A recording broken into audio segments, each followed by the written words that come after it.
Hello, everyone. We are live. No, 4, 3. Yeah, we are live. Okay. Yes. Hey, Hi. hi everyone. Welcome to another episode of DogSpot Facebook Live. Today we are with a very special person who has joined us all the way from Singapore. Not really. I mean, with technology, it's not really far, but still, we have Joanne, who runs a relocation company in Singapore. Joanne wears a lot of hats. Not just that does she run a relocation company, she also runs a very luxurious pet resort, a pet hotel, right? A pet hotel Yeah. in Singapore. She also, is a regional director for an organization called Ipata. We'll talk a little bit about that. And apart from that, Joanne and her company have got a lot of awards from Ipata. We'll again touch a little bit about that sometime. So without further ado, welcome, Joanne. And I see that we have a lot of hellos, highs going out for you. So welcome. Hello. Wow. There's a lot of hello. Thank you, Anand, for inviting me to this. It's my first live. Well, a little bit about my company. We started in 1976, so about 40 over years old already. It's founded by my father, Terry. How we get the name Ricted Kennels, like, in old times, you join a partnership with somebody called Richard and Terry. So you got Ricted Kennels. We started off as a kennels last time round as a boarding facility. So you get Ricted Kennels. That's how we got our company name until now. We're still using it. So Okay. besides boarding, we also provide relocation service and also grooming. Yeah. Okay. So And just a little bit, Joanne. I just want to touch upon Ricted, right? So you said it was between two people. So one of them, I'm given to understand, is your dad, is Terry, right? yeah, yes, correct. And I have the honor and the pleasure of having met him many number of times. So how is it working with Terry, right? He's your dad, but he's also he's my mentor, right? In the relocation, when it comes to relocation, he's really been my mentor. He's given me so many tips. I picked his brain so many number of times on relocations and stuff. But how is he? How is Terry as a dad, as a person you have learned so much from? Wow, this is a question. Well, of course, it's my dad. We all look up to him. I mean, we respect him. He's really pretty much like a family consultant to the family business. Well, but I'm still his kind of like his boss because I asked him to do things for the company, like, okay, go do this operations, run this, help me check that. Yeah, even though he's like my dad, yeah, so he's also my worker. I hope he's not Yeah. online. Yeah.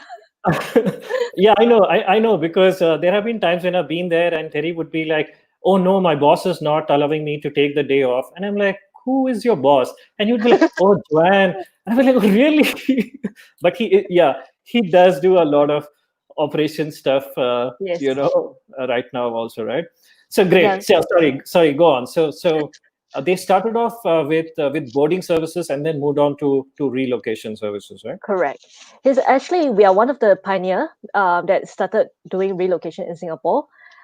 So it's I would say like 40 years ago, not many people want to relocate their pets. What is relocation? I think nobody knows about it. So he kind of started out like a trial and error, and then that's how he actually got okay. Um, People started introduce more and more like aspects are moving in and out. That's how our business pick up for relocation. Of course, with the help of the vet who actually introduced like business to him, introduced clients to him. Yeah, then that's how he started. Okay, relocation is a niche. That's where he actually wanted to expand it further. So we also subsequently have like grooming services because we want to do like a one-stop service for our clients. Yeah. So you do have relocation. Grooming is something that you also have. I know you have a boarding service, but what about grooming? Grooming, we do have grooming services as well. So we have groomers, and usually the grooming salon is used to be at my farm where you see, but they actually moved out to a grooming salon, a grooming shop, like about 2 years ago. So we still send our clients' pets over to do grooming, especially those pets that require grooming in the quarantine. Um, we always get like, the groomer to go over to the quarantine to do like shower, to bathe the pets, that sort of stuff, to groom. Yeah. All right. We'll just touch upon that just in a little bit. So, how did you get involved? When did you get involved in the business? Well, I joined the company in 2013. How I grew up with the business actually. So from young, my siblings and I, so we usually spend our weekend like cleaning up the kennels. We wash and feed the animals. Yeah. So that's our weekend. Like Saturday, Sunday, we have nothing but at the kennels. So we're washing and cleaning, picking up poo, that sort of stuff. So that's how we actually grew up.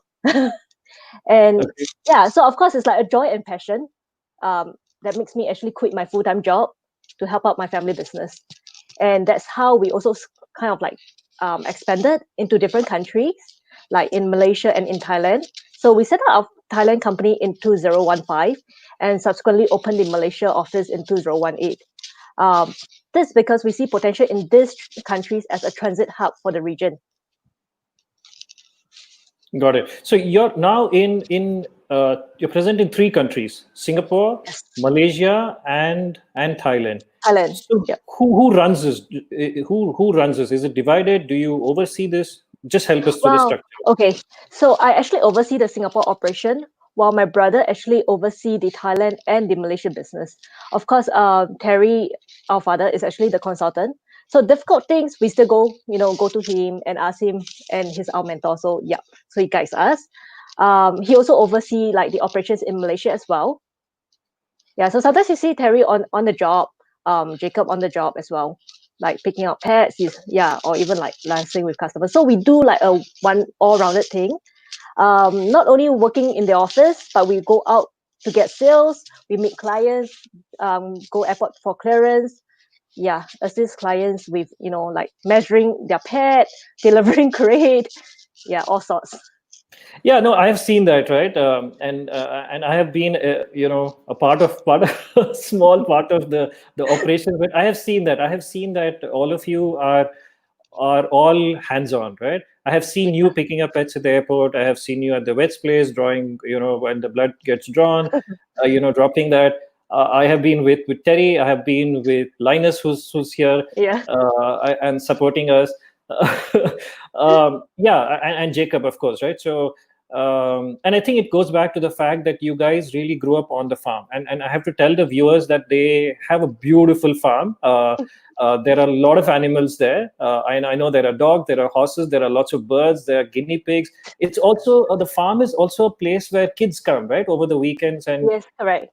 that's an educational. Just walk Like us it's through what for happened. the okay, it's more like because we have like 2 hectares land.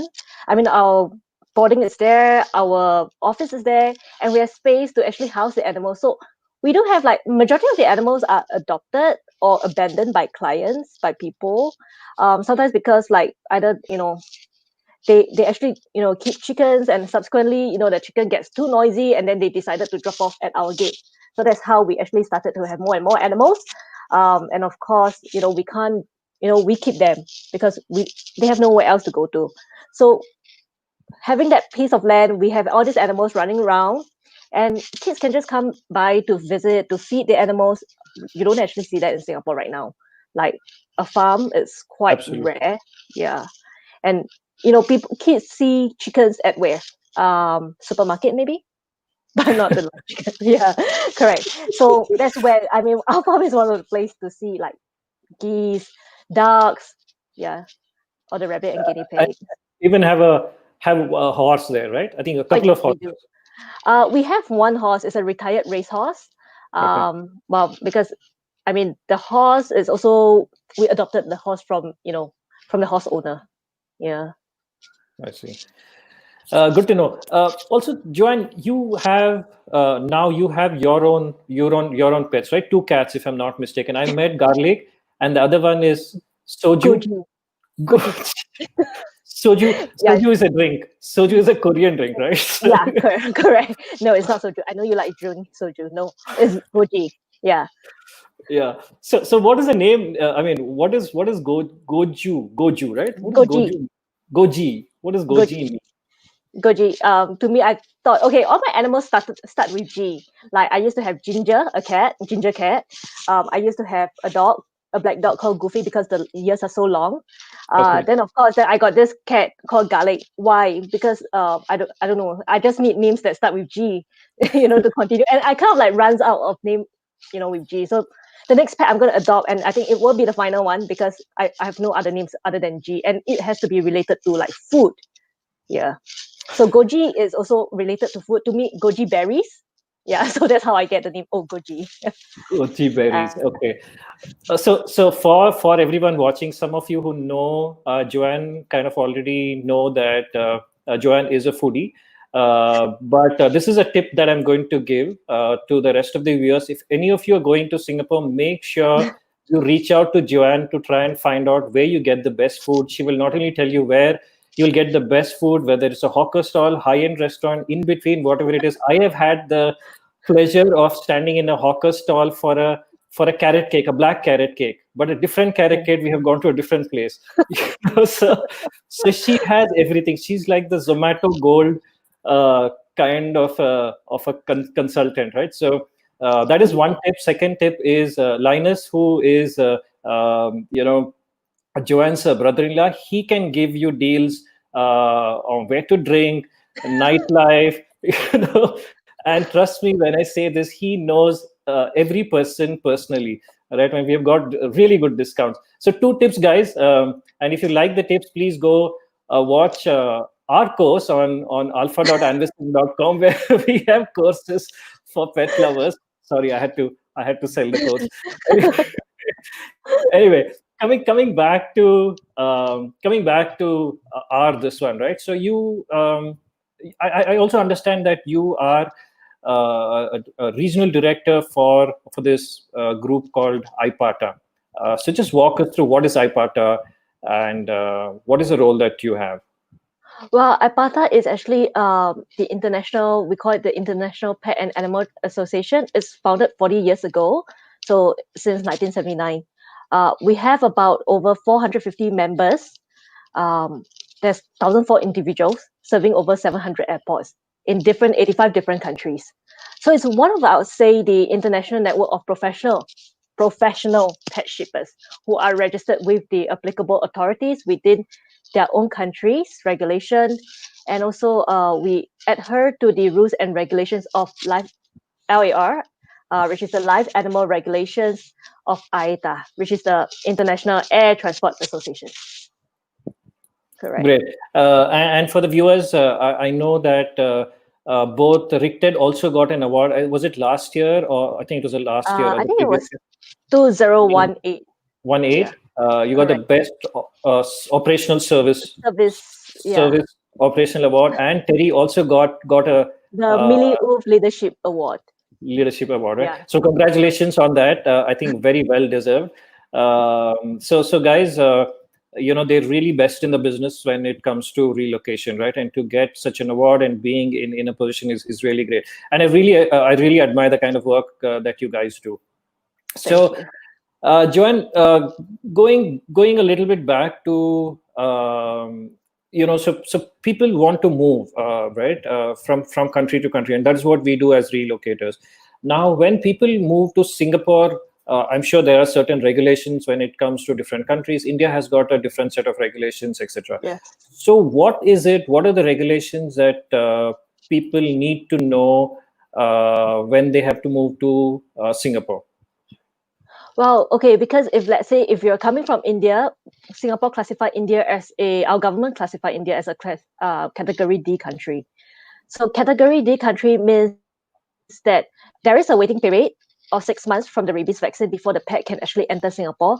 And of course, the pet has to do a rabies titer test and it has to be valid. The test results is only good for like 6 months. So why there is a 30 days quarantine in Singapore is because we want to safeguard the interest, also to manage any like biosecurity risks. Um, One thing about Singapore, it's been a free from rabies since 1953, and we want to maintain that. Yeah, correct. Okay. So, sorry. Go ahead. I'm sorry. You're Yeah, saying something. yeah.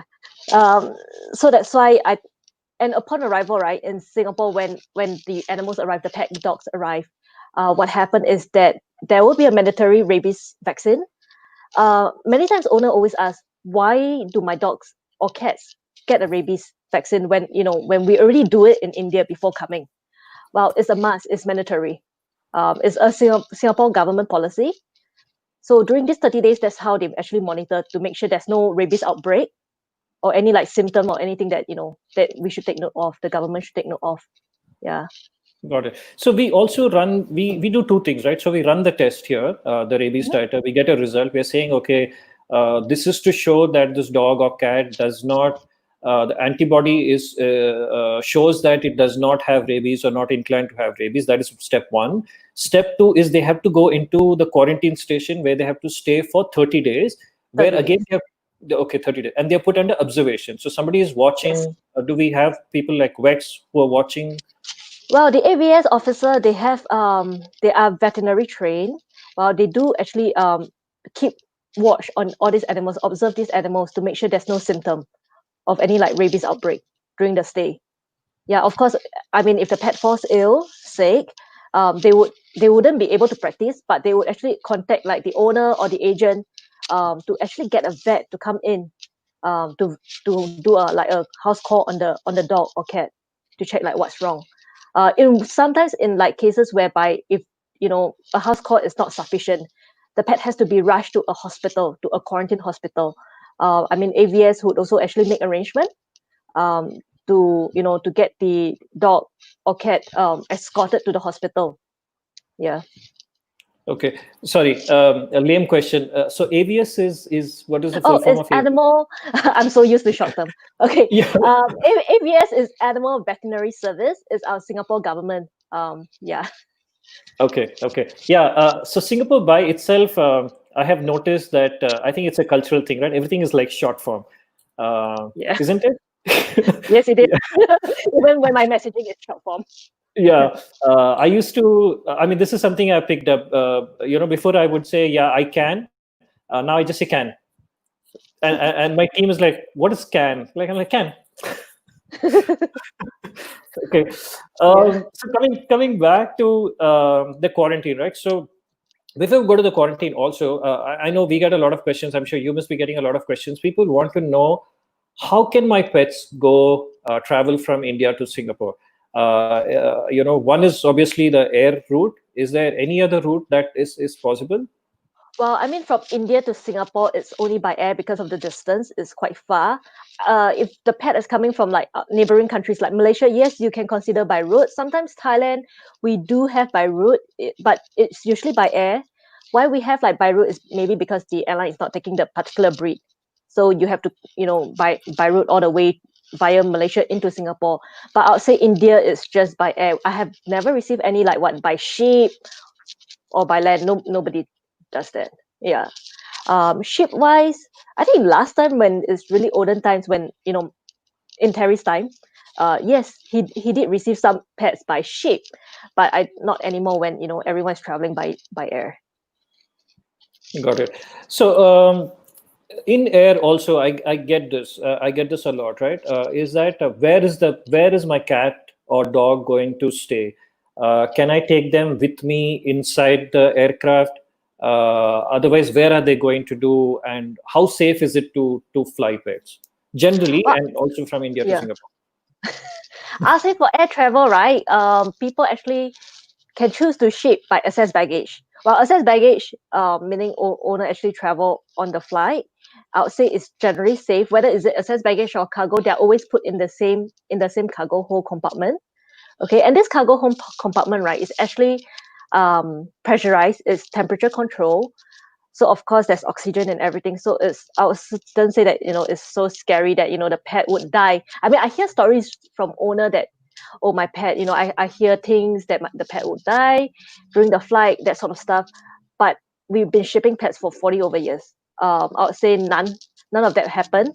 The only time the pet passed away during the flight is because of heart issue. And usually this kind, the owner doesn't even know that the pet has a heart problem. Yeah, Oh, correct. So that is like a one case of where we received pet from UK. that was like several years ago. The pet actually passed away during the flight. How do we know? Because of the the hardness, the stiffness of the body. Yeah. Then of course, all pets that pass, if let's say upon arrival pass away, our government requires strictly mandatory post-mortem to find out what is the root cause. Make sure that it's not a disease. Yeah, so usually majority of case it's because of heart issue, like, or illness. Yeah. Got it. So also airlines also take this very seriously, right? I know a lot of airlines will not ship pets, but the guys who do, and we are very very thankful for the airlines that do ship pets. Yes. But they have strict regulations, right? In terms of what is a crate size, in terms of fitness certificate, things like that. They do they do take care of all those things. We do. So I would say I like look at all this. So of course it's the vet who actually who actually see the dog and cat. Um, Usually about I would say maybe 2 to 7 days before export, the pets have to do a health check. So the vet has to certify that the pet is healthy for travel. It's very important that the besides checking through the vaccinations, the microchipping, yeah, they have to check that the pet is fit to travel before they issue the fitness to travel health certificate. Yeah. So I think a lot of us, we all rely on the vet who does that. And once besides the health check, I will always advise owner, the crate is very important, that do not ship pets in the undersized crate. Yeah, so even like sometimes people do that is to save money, or they can't find a big size crate. Maybe in the country they only have that size and nothing bigger. So but I'll say, do not, if you want to ship a pet, you're already spending money. So it's always best to have, comfort and welfare for the pet. Make sure that they're in a big size crate. No, you don't have it to be too big, but at least a suitable size crate for the pet to stretch and to lie down. Yeah. Got it. Because we see pets in like crate size that is too small, and it's so cramped. Sometimes pets, yeah, there's one case I think on a airline. I don't state the airline. I can't state the airline. Okay. The pet passed away. Reason being, a cocker spaniel was put in the undersized crate, and that was the cause of the death. Yeah, Yeah, because of the I'm ventilation issue. yeah, Yeah. I'm also aware of that case. So when we say that we need the right size crate, right? So what is the why is it that what happens if we ship dogs or cats in a smaller size crate? And is there what happens? Why is it that we sort of say that, hey, we need to have a slightly larger crate where the dog is supposed to turn, should be able to stand, etc., etc. Is it psychological? Is it only health related?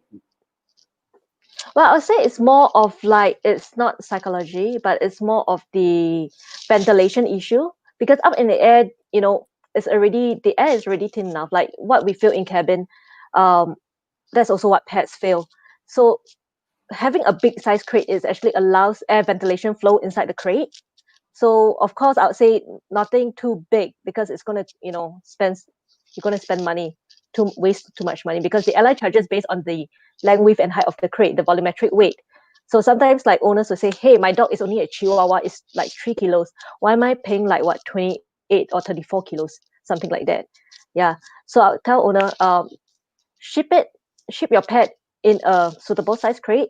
At least, it's safer for your pet, and you allow, your pet will be comfortable as well for the flight.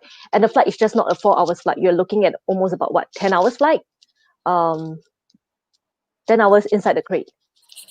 So this is when we are saying 10 hours, this is because we need to do the check-in formalities. We'll have to weigh the clearances. Then once the pet lands, there's so many hours that goes in, right? Yeah. So also what? Sorry, on the same thing, I also want to get the clarification from you, right? So a lot of people say, hey, this is just going to be a one-time thing. I'm going to take my dog from Bangalore, I mean from India to Singapore, and that's about it. I don't have any use for that crate. So why should I be spending so much on this? So I think the answer to that I think probably the answer to that is already what you said, right? Is that can really put the pet at risk, right? And that's Yes, something correct. that we don't want that. I'm sure none of the pet parents want that. Airlines don't Yeah. want, nobody wants that. To just to save on a small cost, I think it's just good to go with the right size of crate. Right sizing is something that you also do. Do you measure the dog, and then do you say that, hey, this is the right size and stuff, dog or cat? Yeah, we do. So how we actually okay, so we usually ask the owner, give me the pet measurements. We give the owner a list like how do you measure like from the length to the the leg length, the height, that sort of stuff. So we ask owner to measure. Sometimes we get measurements that is really way off. That we are you sure is this is the correct measurements? I mean, we get that a lot. Uh, well, so we usually go down to help the owners to measure because sometimes I know alone it's quite hard to measure. You need someone to help you to get, especially when your dog is quite stubborn or when Yeah. your cat, yeah, quite stubborn. Yeah, so that's why. So I would say pet measurements is really important. It's always accurate, best to give us accurate measurements so that we know what kind of crates that we can actually provide for your pet. Right. Yeah. Right. Okay, so we figured out something about the crate. We figured out how the pets can fly. One is the excess baggage, right, where pet parent is flying and they can check the pets with them. This is Correct. something like how they would check their luggage typically, right? Yes, correct. So they check in at the passenger terminal. I would say the check-in hours are also shorter as compared to cargo, because cargo we check pets in at the cargo terminal. For access baggage is at the passenger terminal. But for access baggage, you have another option. Some airlines do allow um, in cabin. I think that's also it goes to do with the pet weight as well. Like if your pet and the bag weighs 5 kg and below, you could actually bring the pet in cabin. But not many airlines actually allow in cabin. So only selected airlines allow in cabin. I think Air India do Okay. allow in cabin though. Air India does allow, yeah. Air India does allow. Air Yeah. India flies out from certain airports only, but yeah, they do have an option of taking pets in cabin. There are certain airlines, of course, we just have to go with the weight concept. So if that is not there for some reason, if the pet parent is unable to fly with the pet, what are the other option? Is there another way that pets can fly? Well, usually what happens is that if the owner cannot be on the same flight, they can always send the pet by cargo, meaning they engage company like you, like your company Anvis, to actually book the flight with the airline to send the pet out as cargo, and you'll help to check in at the cargo terminal, and we receive the pets in Singapore. Right. Correct. So, in that sense, I think the pet parents need not really be on the flight, right? No, they don't Their have travel to. plans can be different. Yes. I think it's all the more important given the situation we are in with the whole COVID situation. I know, and I'm sure you also must be facing this. A lot of pet parents are stuck in different parts. Pets are in different parts. Excess baggage isn't really happening. Passengers, I Mm. mean, even airlines have. I think from India, the international flights are only still going to start. I'm not sure out of Singapore if passenger flights are flying.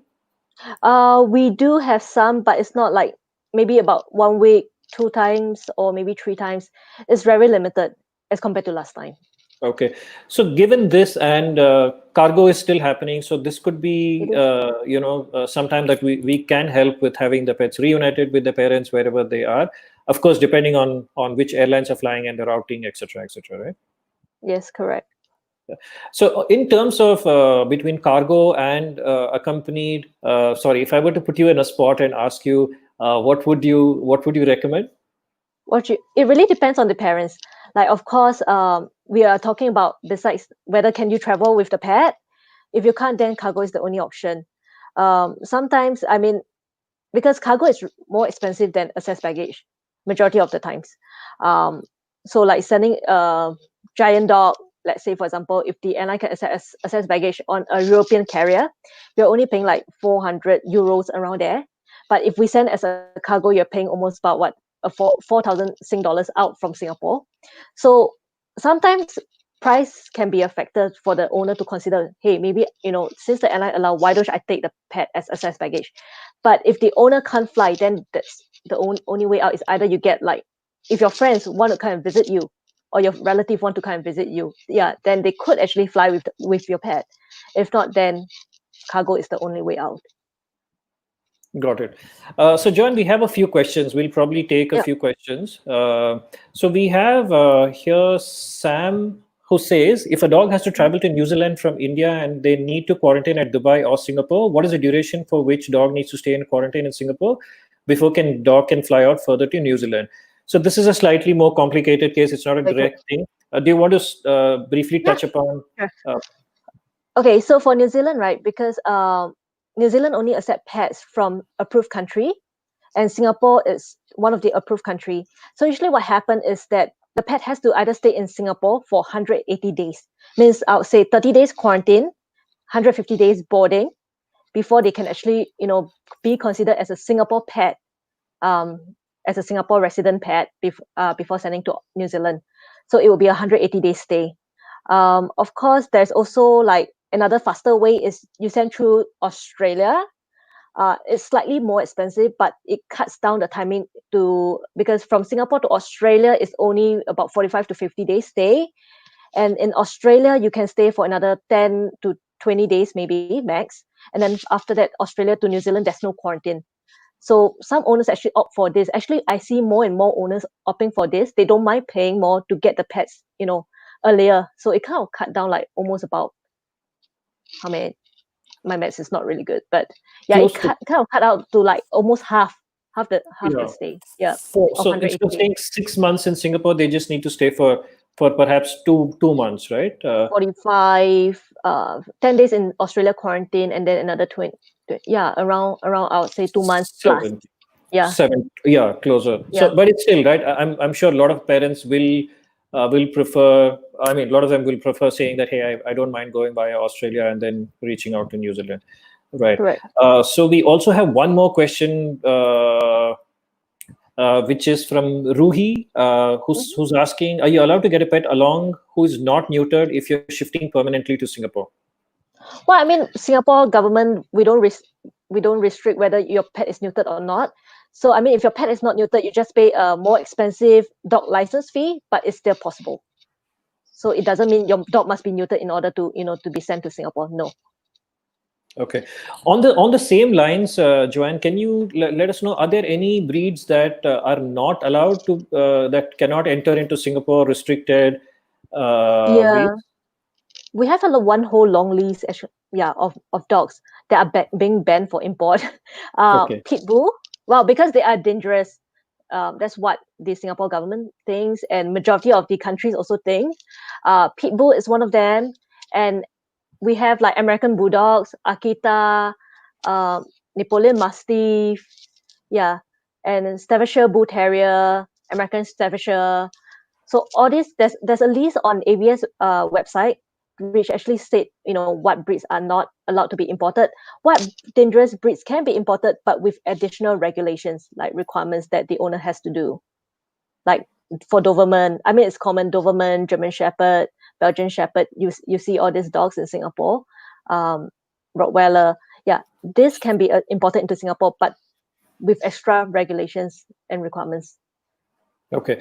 And I think one of the important breeds that we get a lot and people want to relocate are the Indian dogs, the Indian mongrels. And I think we've done quite a few Yeah. to Australia via Singapore, right? But into Singapore, do you have any restrictions for Indian breeds or the Indian mongrels? No, we usually, okay. So normally when we send like book quarantine space with the Singapore government with AVS, they usually require pictures of the pet showing the face and body length.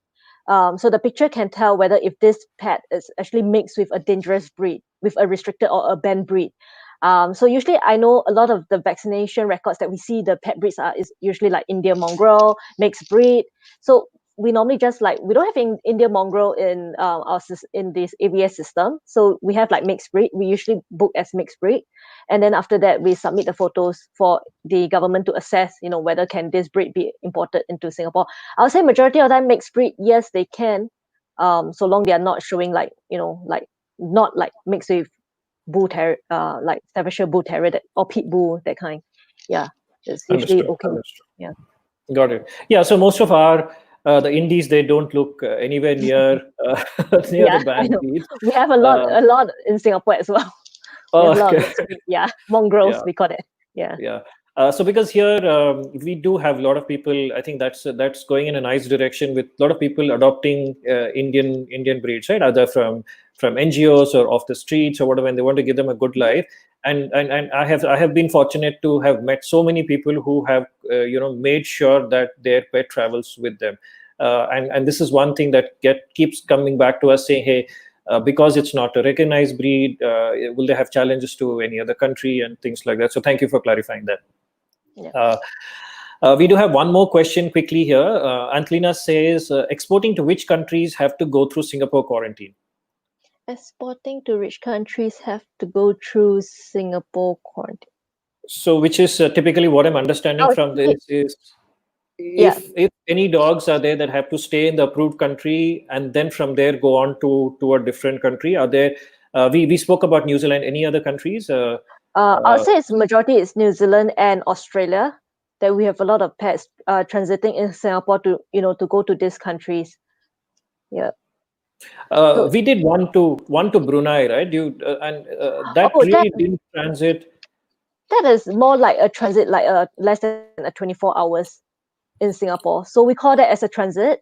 Um, yeah. So whatever like pets that you're flying through to maybe on a Singapore airline carriers that they always have to stop via Singapore. So and to go to the next destination, yeah, that's called transit. So it's like a 24 hour stay. They don't really have to be quarantined because they are at the airside. Understood. Understood.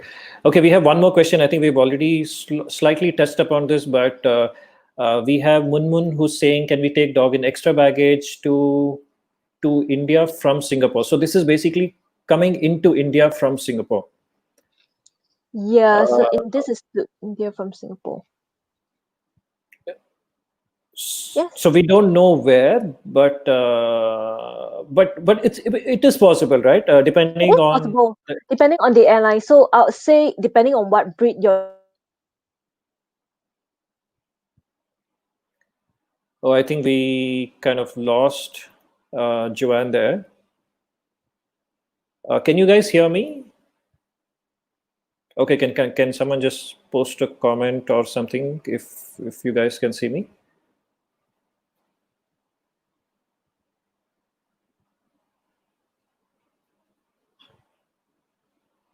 Okay. Okay, I'm not sure if okay, great. Okay, Munmun, so I can probably try and clarify that. So yeah, so there are certain airlines that can bring in pets as accompanied baggage or extra baggage, but it depends on the airline. Really, it depends on the crate size. It depends on the weight, dimension, etc., etc. Right. So as long as you can, if your pets fit into that airline's regulation, yeah, you can bring in certain dogs in extra baggage from Singapore to India. But just to add to that, I think India has got certain regulations before you import pets into India. There's something called TR rule or transfer of residence, wherein you should have stayed outside India for a certain number of years. It's 2 years. And in those 2 years, you should not, the number of short visits cannot exceed 6 months or 180 days. Should be transferring on work or should be coming back to India for good. So if you clarify all these, I mean, if you basically if you meet all these regulations, then yeah, you can go ahead and then you can you can bring your pet in. Sorry, I think we have. Hey, hi, Joanne. I think we kind of lost you there for a bit. yeah. Okay, so I think I probably clarified that. The excess baggage bit, I clarified that, so no problem. Okay, so moving on, right? Now, once pets reach, and this is another question that I get a lot is, what is with the quarantine station? What happens in the quarantine station? Is this how does a quarantine station look like? I'm really scared. I think that's the first thing people say, that my dog is not used to being in the quarantine station, etc. Can Yeah. you slightly talk about the quarantine station, and we'll look at some pictures. Yeah, okay. So quarantine station, we have two types of quarantine rooms in Singapore. Like I would say, first when pet arrive, they always have to go through airport quarantine station.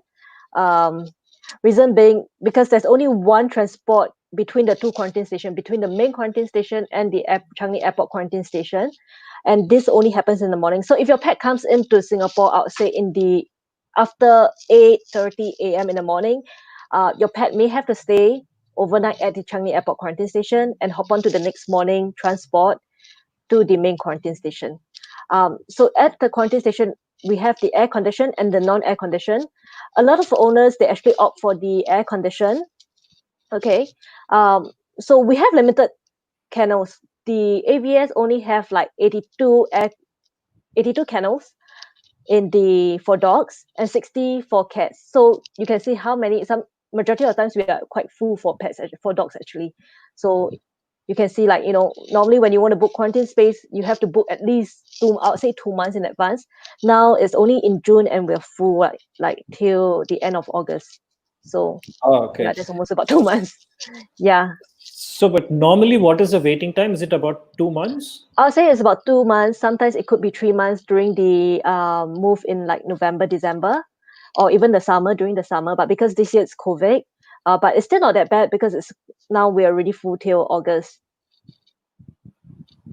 Yeah. Got it. Got it. So on the same note, we have one more question here from Sachin. Sachin is saying, "Hi, just wondering. I'm sure the dogs usually go through anxiety while traveling such long lengths, and then perhaps having to be quarantined in the transit country. How are pets comforted through such anxiety?" So this is mostly to do on the transit part, or maybe we can even touch upon the quarantine itself. But I think Sachin's question is more to do with transit. Okay, so I would say usually, first, I mean, yes, they go through anxiety. So what happened, like in this Singapore, there's a 30 days quarantine. So owners can actually visit the pets on a daily basis, except of course no visiting on Sunday, no visiting on public holidays. AVS do allow one person because of COVID. They allow one person. If not, in future you could actually have like two or three, your whole family to actually visit your pet. That's what it was used to, like the whole family could actually visit the pet, but now it's only one person per day to visit the pet in quarantine. So visiting is allowed.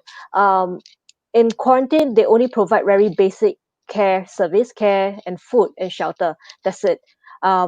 Items like, I would say, you can make the stay more comfortable by bringing your dog bed, dog treats, um, anything that from home that you think that can make your fur kid feel more comfortable, bring along.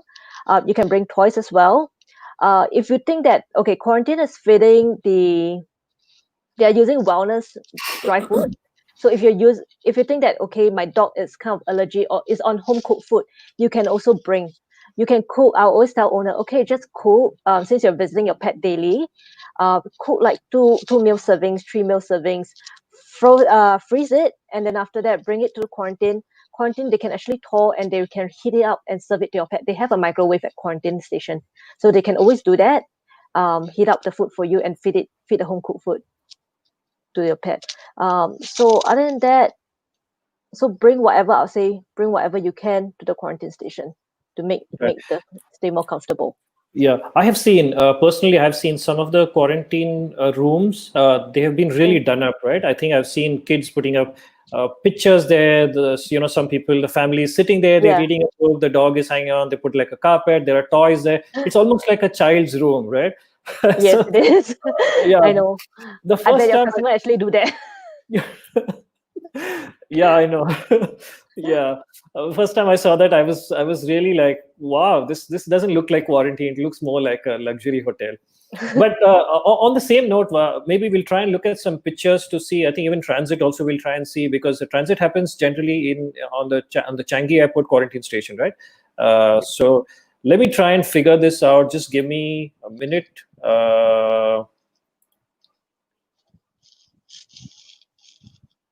Okay. Not this picture. This is my pet hotel. Okay. Sorry. Let's see. Oh, sorry, guys. Sorry. Okay. Okay. Yes. Um, so yeah. So do you just want to? We've got some pictures here. So on Okay. the left hand side is the. The left hand side, this is the air condition. Okay, there's only air conditioned kennels in the Changi Airport quarantine station. So on the left hand side is the dog kennel, where there's stainless steel bowl of food and water served for the pet. So this is just for them to stay overnight. So it's quite simple. And if let's say your pet wants to go out for a walk, for wee wee, for pee, you have to actually just bring it on leash to the back of the quarantine station condition where they have grass area for your dog to pee and poo. The other side, right side, is the cattery.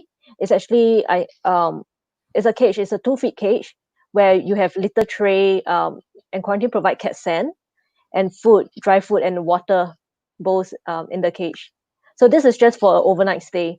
I think the next picture you have is for, this is the one that where they stay for the majority of the time, where they spend the rest of the 30 days quarantine in this place.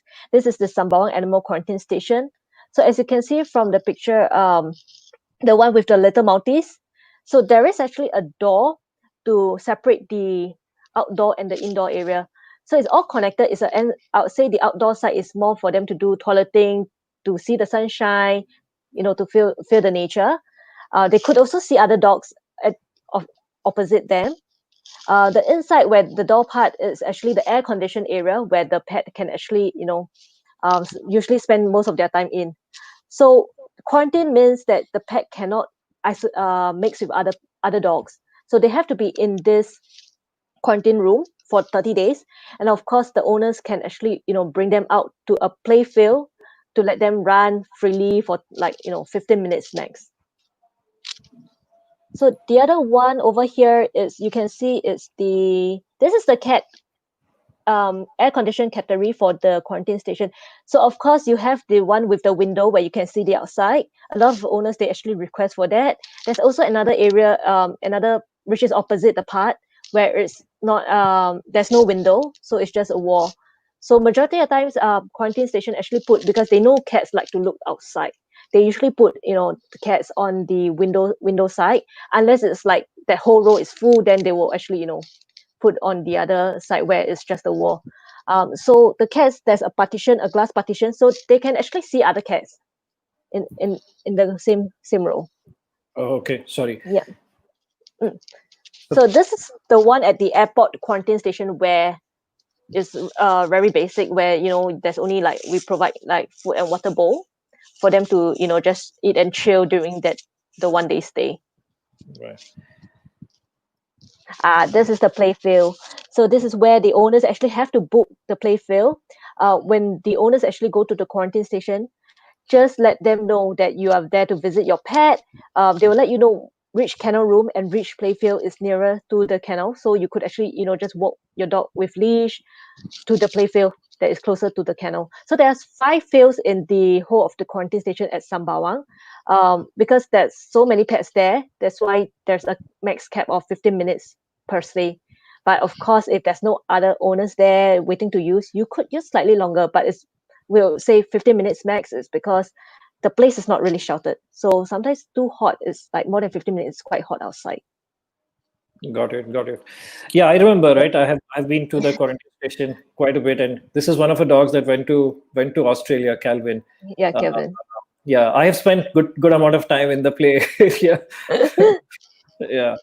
So also, so in the quarantine station, what about people? I know a lot of people keep asking me this, saying that what happens to dogs and cats because they have to stay there for a month, right? Do you think there's any psychological changes? Do they feel depressed? What has, in your experience, have you come across situations like those? Well, I mean, we do have owners telling us, say that some I would say a few of the pets, they lost weight. They're not eating. So I would say it's because of the stress when they change, especially if your pet is so sensitive. It's always good like to visit to make sure that they are well taken care of, they eat and everything. With the owner presence, yes, it helps them a lot because they know that the owner is there. They feel a sense of assurance and not with strangers. Usually it takes pets for a few days for them to settle into the new environment. So I'll say owners has to go there. If you can't go there, it's always good to get like maybe your family household member, or you could also arrange like a pet sitter to actually go to the quarantine to visit your pet and to take your pet out for a walk. Yeah. So and then of course, if your pet is like, because if your pet is not eating well, then you may want to like provide home cooked food or even the same old diet that your pet has been eating. So try not to switch the diet to at least maintain like some sense of like familiarity and routine for your pet. Right, right. I know we have had personally, I can say that I think we have had many pets either go to Singapore, transit via Singapore, right? Not obviously not as many pets that Joanne, you would have seen that have passed through the quarantine, but I can assure, right? We have never had any problems with the quarantine, either with the dogs, cats. They've all sort of yeah, they're a little off, but maybe it's because of the travel, maybe it's because of it, but they've never really, not like a depression, right? I've never seen a dog or a cat getting into No. depression because they stayed in the quarantine station. Great. So from depression, let's move on to something a little bit more More. happy. uh, people want to move to Singapore. They want to know, hey, what is the quality of life in Singapore, right? What can we expect for our dogs and cats in Singapore? Well, I say Singapore, okay, when you have dogs, you need to make sure that your dog is actually always on leash, because we have a lot of cars around and it's very easy to get accident, especially when your dog just run out from your place. Um, Also for cats, because we have a lot of high-rise building, so we do see accidents where the cat actually, the window wasn't closed, the pet actually fall from heights. Um, so these are like some things that you want to take note of when you're living in Singapore. So when you have cats, it's always good to have like a window mesh to make sure that your cat doesn't, sneak out from the window. Um, or sometimes they just go wander around. We see things like that. Like even my clients' pets, they actually, wander off, and we got call from public, from AVS, to say, hey, we found this microchip and we believe it belongs to your client, because based on the import permit, and we actually Oh, have to nice. contact the client. And yeah, and the client said, oh yeah, I lost my cat wander off, and it's already a month, I couldn't find my cat. Hey, please contact ABS, they have your cat. Yeah. So cases like that, especially microchip, is really important, and through the import permit, ABS is able to track who's the owner, and of course through the agents, and we will be able to tell the owner, oh, this is the owner telephone number, this is the address that they're living. So it's very important, especially for dogs. You have to keep your address and your phone number updated on the dog license. So Singapore, we require dog license for pets in Singapore. There's also like restricted list of breeds that, like I mentioned earlier, like Doberman, Rottweiler, this kind of breeds you can keep in Singapore, but you have to muzzle when you bring the pet out in public places. Besides muzzle, you have to also undergo, your pet has to undergo training, obedience training with the accredited AVS trainer. You have to get medical insurance, banker's guarantee. Yeah. But other than that, so it's still easy to keep pets, large breed dogs in Singapore. It's also very common to see all this in Singapore. So it's just like more of like insurance, banker's guarantee that you actually have to take care of, and the basic obedience training.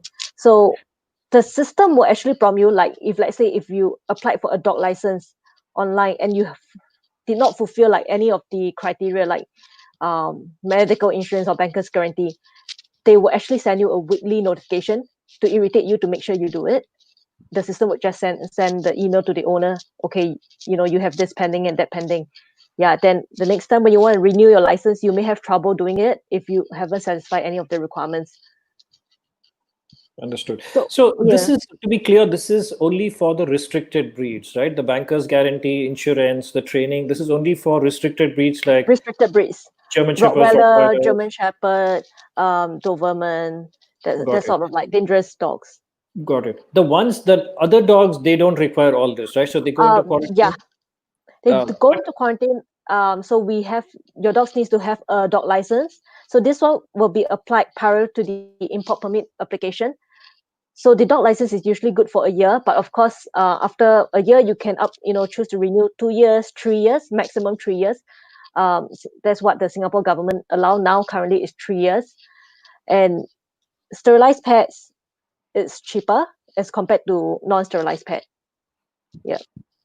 got it. So so it's always good to get the pets neutered or sterilized, right? Neutered, spayed, because I think they have more opportunities to go into different places, like maybe dog parks, maybe boarding places. I know a lot of boarding places have got some kind of regulations on on neutered versus, or rather sterilized versus unsterilized, right? So does it Um, makes more sense?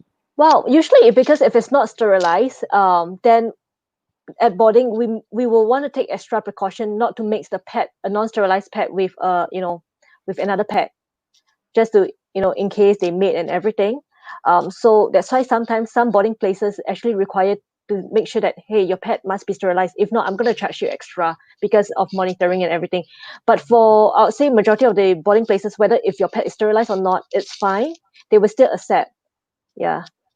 Got it. Got it. So what else can pet parents do? Do we have dog parks Wow. in Yes, we Singapore? do. We do have like dog runs. We have about 15 dog parks, dog runs 15, in one the five. different park. 15. Yeah. So like different neighborhood, they have one park. I think the very common one is like the Katong dog run, the Ang Mo Kio Bishan dog run, the West Coast dog run. Yeah, so they have like different dog runs in different neighborhood where you can actually bring your pet off leash, your dog, to run like crazy. Yeah, in the field with other dogs, so the dogs get to socialize and run around and play. Yeah, so but of course you have to be careful of ticks, and sometimes if you meet dogs that is more aggressive, so the owners actually have to still monitor even if you let your pet just run about freely. Got it. So besides the dog park, we still have dog swimming pool. Swimming pool Okay. for dogs. Yeah. So there are a few operators that do dog swimming pool where you can actually bring your dogs to swim. And then after that, or even the beach, you could actually bring your dogs out to the beach to Sentosa, yeah, to play and Also, everything. dogs are allowed to get on. I mean, you can bring them on the beach. Yes, you can. Yeah. I used to Oh, bring my dog on the beach. Then oh, yeah, before he oh, passed nice. away. Yeah. Oh, and I also know that we have cafes, dog cafes. I think we Yes. also you would also have a dog petting, or there used to be a few dog petting Correct. cafes. Yeah, so there is a dog cafe, there is cat cafe. So dog cafe is more like you bring your dogs there, you eat, and your dogs play with other dogs, and they serve also food for your dog as well.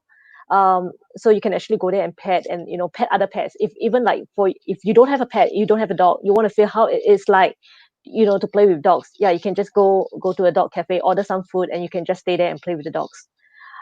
You have cat cafe also. It's not very common, but there is also in Singapore.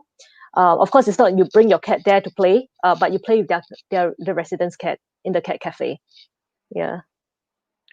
So I have a very interesting question here. Shobit says, do you have? Oh, sorry, I need to show this, right? Do you have a pet amusement park in Singapore, like Disneyland for dogs? No, I I don't mean, think no. knowing Singapore, I wouldn't be surprised if you said yes, something is there. No, we don't. Yeah. So we'll look at some pictures, but also tell us. I think we also spoke a little bit about your own boarding, right? You have started a pet hotel. This is your venture, and it's a luxury pet hotel. Just walk us through just a little bit about that. We'll look at some pictures. I do have some nice pictures. Yeah. Okay. Petpause is we are actually licensed by the government by AVS. So there are different pet boarding facilities. So we have like the high end, the middle range. So this Petpause is actually one of the higher end where owners could actually get their dogs to enjoy aromatherapy scent. Then also the music, like we play dog music to soothe them, and we play with the pets, and we offer like daily videos to the owner, and they're really happy. And the dogs and cats who stay with us, I'll say they are never stressed. They're always happy. Like the owners Oh. are so surprised. Oh, my dog who doesn't like going into boarding, but like is so happy when he's there. Yeah. So yeah. So these are the customers who wants um cook, who wants us to cook food for their pets and everything. Yeah, so there's cases like that where the owner say, oh, I want my dog to have salmon today and to have steak tomorrow. Yeah, so we can cater to all these demands. Yes, there is. Yeah. Not surprised. And we also offer like treats, healthy treats, grain-free treats, homemade treats to these pets. And yeah, so usually they get like fed. And I've always clients saying that my dog's so fat. I said, I can't return you a skinny dog. I'd rather give you a fat dog than a skinny dog. Like, to me, a fat dog means they are more happy. They eat a lot. They are happier that way. Yeah. So this is Right. a picture of your the facility, right? Petpause. Correct. So this is the executive suite where we use silly bait. Yeah. Okay. So we actually use silly bait in our kennels, and dogs really love it. Like dogs that, they when they see the bait, they just go straight and they lie on the bait so comfortably. Yeah. Oh, sorry. What bed is this? I missed that. Oh, it's silly. The brand Oh, silly. okay. Yeah, Okay. correct. It's some kind of an It's all orthopedic bed, is it? orthopedic. Yes, correct. It is. Ah, okay. Okay. Okay. Yeah, correct. And this is we have dog rooms and then we have a cat room as well. Yes, correct. Oh, looks nice. I could live here. Maybe next time I come there, please book a room for me here. Sure. Yeah, we have one isolation room as well, a bigger room. Yeah, so you could always live there. Oh, I see. Okay. And this is the dog run that you were talking about, right? Correct. So we This is call the it dog run. dog park, but this is I mean it's the same, right? It's just Yeah, that we call dogs. it dog run. Yeah. Okay. Okay. Okay. All right. Okay. So I think this was nice. I think we don't have any other pictures to show, but I think we are just crossing the hour here. So Mhm. thank you, Joanne, so much for taking time out. I know you're really busy, but thank you so much for making this happen. I'm sure a lot of our viewers who came in here learned a lot because we do get a lot of inquiries about about all the things that we spoke about. Right, these are all real pet parent concern. So I said, how is there anyone else who can come in from that particular country and then explain that? Right? I could say all these things, but it's never the same as how you would say that, and with with pictures and all that. I'm sure it helped our audience quite a bit. So thank you once again for coming on DogSpot Live and having this session. Thank you so much, and till we meet. Yeah, sure. Bye bye.